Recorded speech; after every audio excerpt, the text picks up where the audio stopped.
সিরাজগঞ্জ থেকে যোগ দিচ্ছেন সহকর্মী হীরক গুণ। হীরক, যে জেলাগুলোর উপর দিয়ে মৃদু শৈত্যপ্রবাহ বয়ে যাচ্ছে তার মধ্যে সিরাজগঞ্জও আছে। জনজীবনে শৈত্যপ্রবাহের প্রভাব কেমন দেখছেন? আসলে সিরাজগঞ্জে যে হাড় কাঁপানো শীত, তার পাশাপাশি যে শৈত্যপ্রবাহ বয়ে যাচ্ছে, যে কারণে সিরাজগঞ্জের মানুষের স্বাভাবিক যেটা জীবনযাত্রা সেটি অনেকটাই স্থবির হয়ে পড়েছে। গত ৩ দিন ধরে কিন্তু সিরাজগঞ্জে তীব্র শীত অনুভূত হচ্ছে, পাশাপাশি কিন্তু বয়ে যাচ্ছে শৈত্যপ্রবাহ, যে কারণে এই অঞ্চলের মানুষের যে জীবনযাত্রা সেটি কিন্তু বিপর্যস্ত হয়ে পড়েছে।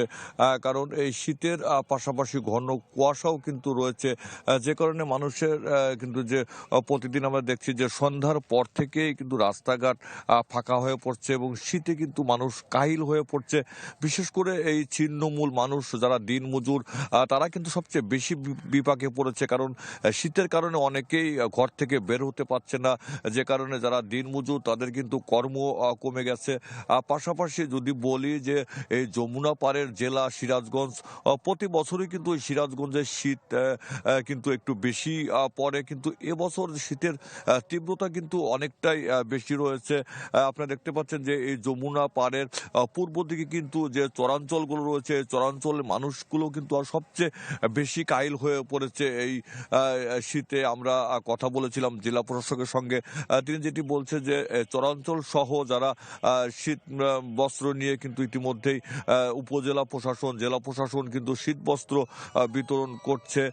তারপরেও কিন্তু মানুষের মধ্যে যে শীত বস্ত্রের কিন্তু একটি চাহিদা রয়েছে এবং সিরাজগঞ্জে আজকে সর্বনিম্ন তাপমাত্রা সেটি কিন্তু রেকর্ড করা হয়েছে, সর্বনিম্ন সেটি 9.6 ডিগ্রি সেলসিয়াস। গতকালও কিন্তু এই একই তাপমাত্রা ছিল।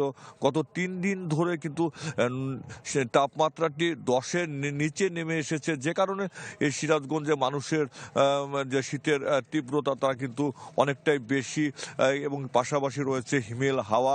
নতুন এবং ফিরে আসা গ্রাহকদের জন্য নগদে চলছে ক্যাশব্যাক সহ প্রতিদিন হাজারো উপহার জেতার সুযোগ। হবে আশা আর ফেরা, সারপ্রাইজ সেরা।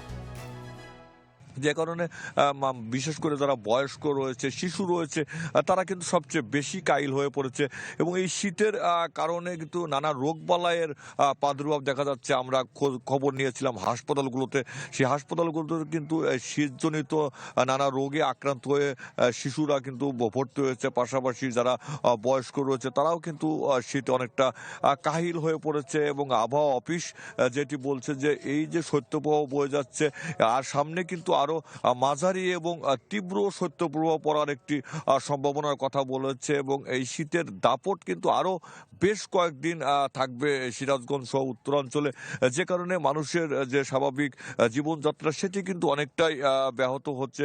বিশেষ করে আমরা যেটি দেখেছি যে এই যমুনা পাড়ে যখন আমরা আসি সকাল থেকে কিন্তু আমরা রয়েছি সিরাজগঞ্জের বিভিন্ন স্থানে, বিশেষ করে এই কুয়াশার কারণে আবার যারা মহাসড়কে যানবাহনগুলো কিন্তু চলাচল অনেকটা বিঘ্ন ঘটছে এবং আমরা দেখেছি হেডলাইট জ্বালিয়ে কিন্তু যানবাহনগুলো চলাচল করছে এবং এখন পর্যন্ত কিন্তু সূর্যের দেখা নেই সিরাজগঞ্জে, ঘন কুয়াশা কিন্তু রয়েছে এবং এই কুয়াশাতে কিন্তু গত 3 দিন ধরে দুপুর এবং বিকাল গড়িয়ে কিন্তু কুয়াশা থাকছে, যে কারণে শীতের তীব্রতা কিন্তু প্রতিদিনই একটু একটু করে আরো বৃদ্ধি পাচ্ছে, পাশাপাশি যেটি তাপমাত্রা সেটি কিন্তু আরো নিচের দিকে নেমে আসছে। মামুন, ধন্যবাদ আপনাকে।